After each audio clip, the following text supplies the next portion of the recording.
Loktar friends. Hey everybody, it's Jason Blaha here. It's everyone's favorite orc shaman, and it's time for another orc mode workout. And yeah, we're going to keep using this name because people get upset that we call it Bulgarian training when it's not legit Bulgarian training as performed by the Bulgarian weightlifting team. So instead of letting people get butthurt, we're going to stick with a cooler name anyways, because you know orcs are cooler than Bulgarians. So that being said, a couple minor changes as far as the weights go today. I realized when I did the 475 last week, because I'm doing all this progression now, deadlifting, trying to move my bench up, and I'd switched to high bar from low bar squat, trying to do 485 all the time is really interfering with my ability to hit a good heavy single. So I decided to mess with 475 for now, because I'm doing the back off work, everything else. And high bar's a hair more difficult than low bar. And the whole point here is that we just need to maintain that high 400s number. That's the main thing for now, that we just need to keep that up there while I work on the extra volume, while I work on the other lifts. And then once we've kind of rebuilt a work capacity base, we go back up and start pushing that squat back towards 500. And like I said, I mean, I've put 80 pounds on my max squat inside of 4 months. You know, again, granted, this is not lifetime. Obviously, it's me taking 2 years off from squatting and then rebuilding. But, you know, 80 pounds on this system, that's good. Like I said, I don't need to hit another 80 beyond that to really be happy with my squat in the long term. So I would like to put another 80 on it, but that's not going to be done in a few months. That's something like a 2-year goal, you know, 2.5-year goal. We'll see where it goes. I think 2 years is reasonable for that from this point. So to, you know, get to a 565, yeah, I'm going to need another couple years. And you know what? That's all good. As long as we get there, you put in the work. And that's the main thing, guys. It's about putting in that work. So yeah, I did 475. And it kind of stuck in the middle. It's kind of funny because I'm watching it. I'm like, man, I felt it stick there and then grind through. But when I timed it, it was 2.3 seconds. I'm like, how in the world? I had to double check my timer twice. So even though it almost came to a stop 2/3 of the way up, so we kind of know my sticking point and my leverages. And I think I see what's going on there too. You know, it ended up being a pretty fast rep. Like, you know, we see right there, 2/3 of the way up. And I think that's where I'm getting the most compensatory strength, to where my quads are just out of steam and then my middle back and thoracic region is taking over. I think that's where we're seeing it compensate the most. And so it's good to film yourself, guys. You know, it's fine to want to go orc mode and orc the weight up and everything, but, you know, filming yourself is invaluable. It will tell you a lot about what's going on with your training. And yeah, we kind of saw that there. Even though the overall rep was quite fast, there was definitely a sticking point happening there. And that's the sort of stuff to where eventually a little bit of pen work can help. And what people need to understand, pen work is not used to make you stronger. What? Yeah, because you don't get stronger by doing heavy partials. You don't gain as much strength as a full range of motion rep, right? What they do is they teach you a better bar path, because I can see what's going on with my bar path. We see the compensatory strength there. We see the bar path situation. So that might be something that's fixable with some pen work. At this time, I don't need to do it because I need to keep building the work capacity, but it's something we would look towards later if that situation continues to sit there and it doesn't get corrected with just additional training volume. We start looking at stuff like that. But yeah, the squatting was a little hard today, but it's, again, I hit the heaviest deadlift I've hit all year this Saturday, and I'm right back at it Monday morning. So it's no surprise. I'm not going to have full recovery from week to week on this system. It is what it is. You build work capacity rather than sit around waiting to recover. That's just how it works. Now, I had someone point out, because I bumped up my bench today. I went up 2.5 pounds on my single for my close grip and 2.5 pounds on my back off work. So we'll see some heavier weights today. But something that someone mentioned to me, well, it's easy for you to talk about planning your butt into the bench when I was talking to Vegan Gains. But, you know, it's easier said than done. No, it's not. Look, watch. Did you see that? I just set my ass into the bench hard, and you round the lower back and bullet stick your stomach up. Like, even if you are 6% body fat with shredded abs and veins going through them, you're going to have a belly if you're bench pressing correctly. You cannot have a flat stomach on a bench, even if you're peeled with almost no body fat. Your gut's going to have to poke up.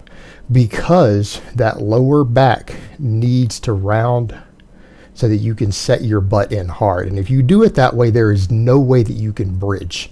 And bridging is how your ass comes off the bench. And that is not correct benching. It's bad for you. It will hurt you, and it's considered cheating in any sort of competition. But it's not good on your lower back to do that. So if you set it in hard that way, you can create that little round by setting your butt down first and then rolling your lower back. Because I'm not doing much of an arch. I've never been a big fan of the massive arch on the bench. Yeah, I know you get pounds out of it on a max. I've never been a fan of it for strength building. You know, that stuff you work on as you start getting towards a meet. If you start getting close to a record, you start learning to arch more so you can get another 10, 15 pounds, right? But in training, you don't need to do it. You need to just have a minimal arch, just enough arch. And yeah, that was a nice clean 322.5. I'm happy with it. I think we're going to be able to go up every week for a little bit. And people saying, how's that 22.5? You'd see those little bitty black plates. Those are micro plates. Those are 1 1/4 plates. So that's how I'm getting that number. Because you might be saying, I see 320 and I see the 280. It's those little bit of black you see inside the red. That's microplates. And they're pretty small. Again, they're 1 1/4 pounds each. So they're going to be tiny. Because, you know, 1 pound of metal isn't going to be very big. But then we did our back off triples. Nice strong pauses. Sink it into the chest. But notice the same thing going on with the lower back. If you do that, your butt can't lift off the bench. It's impossible. It's not even something you have to think about because your butt will be squarely planted and you won't be able to lift it off the bench even with leg drive. Right? It's a good way to prevent bridging from happening. It's a great way to prevent it. And it's that easy. So it really is that simple. Watch me set up here again because, again, this question comes up. Watch. I come up, get those feet ratcheted in. See, my butt, it hits the bench hard, and then you round the lower back. And then your butt is slid against the bench hard. You're like putting tension against it. It can't come up. It can slide down and drop your lower back flat, but it can't come up.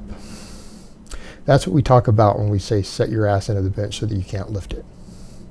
Because otherwise then you're cheating to lift the weight. And it has nothing to do with using your pecs and triceps and everything if your butt comes off the bench. Then, you know, the tricep extensions, let's call them tricepticons. You know, because I mean, if you say a tricep extension or a skull crusher is not the right term, is it? Sounds cool. It's an awesome name for a lift, especially if you're going orc mode. But technically, we're not doing a skull crusher, are we? It's going behind the head. So it can't really crush the skull because we're getting shoulder extension and then bring it up.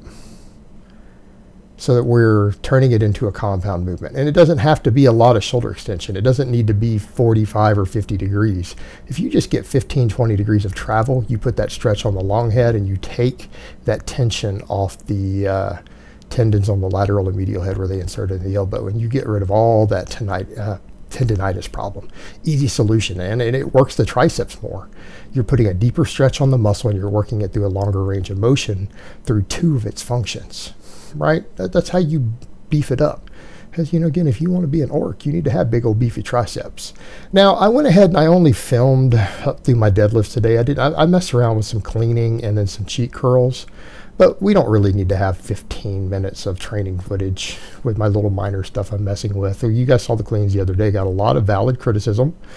But some people did note, oh my God, he's muscle cleaning 225. Yeah, I'm muscle cleaning 225.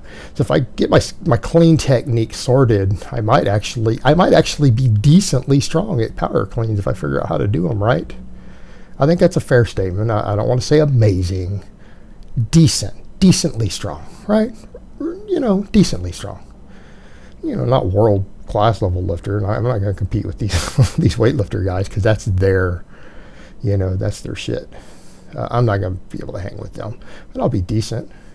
But we got a hook grip PR today, and I'll go ahead and let's show you guys the lift twice. Just the back end of the lift. 495, we went up 10 pounds. So this is the heaviest weight I've now lifted with a hook grip. I know you guys are like, well, we watched you lift a lot more with straps last week. You did. But this is what we're going to work with the hook grip this week. 3 days this week, we're going to hook grip this weight, and then we're going to try to break 505 next week. We're going to keep bringing that hook grip up, baby. We need to get it strong because my hook grip's my limiting factor.